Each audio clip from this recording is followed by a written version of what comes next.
ಕಂಡವರಲ್ಲಿ ನಾವು ಬೇಡಲಿಕ್ಕೆ ಹೋಗಬಾರದು. ನಾವು ಬೇಡಿ ಲಘು ಆಗಬಾರದು. ಬೇಡಿದರೆ ಎನ್ನೊಡೆಯನ ಬೇಡುವೆ ಅಂತ ಸುಮ್ಮನೆ ಯಾರ್ಯಾರೋ ಬಳಿಯಲ್ಲಿ ನಾವು ಯಾಚನೆಯನ್ನು ಮಾಡಿ ಬೇಡಿ ಸಣ್ಣವರು ಅಂತ ಅನಿಸ್ಕೊಳ್ಬಾರ್ದು. ಅದರಿಂದ ನಾವು ದರಿದ್ರರು ಅಂತ ಅನಿಸಿಕೊಳ್ತೇವೆ ಸಮಾಜದಲ್ಲಿ. ಬೇಡಬೇಕು ಅಂತಿದ್ರೆ ನಮ್ಮ ಒಡೆಯನ ದೇವರನ್ನ ಬೇಡಬೇಕು ನಾವು. ಈ ಲೋಕದಲ್ಲಿ ಹುಲ್ಲು ಬಹಳ ಹಗುರವಾದಂತಹ ವಸ್ತು. ಹುಲ್ಲಿಗಿಂತಲೂ ಹಗುರವಾದಂತಹ ವಸ್ತು ಯಾವ್ದಾದ್ರು ಉಂಟಾ ಅಂತ ಕೇಳಿದ್ರೆ ಹತ್ತಿ ಅಂತ ಹೇಳ್ತಾರೆ. ಹುಲ್ಲಿಗಿಂತಲೂ ಹಗುರವಾದ ವಸ್ತು ಹತ್ತಿ.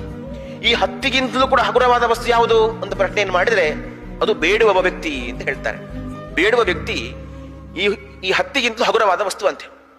ಎಲ್ಲಿವರೆಗೆ ಹೇಳಿದ್ರೆ ಈ ಗಾಳಿ ಹತ್ತಿಯನ್ನು ಹಾರಿಸಿಕೊಂಡು ಹೋಗುತ್ತೆ, ಆದ್ರೆ ಬೇಡುವ ವ್ಯಕ್ತಿಯನ್ನು ಹಾರಿಸಿಕೊಂಡು ಹೋಗುವುದಿಲ್ಲ.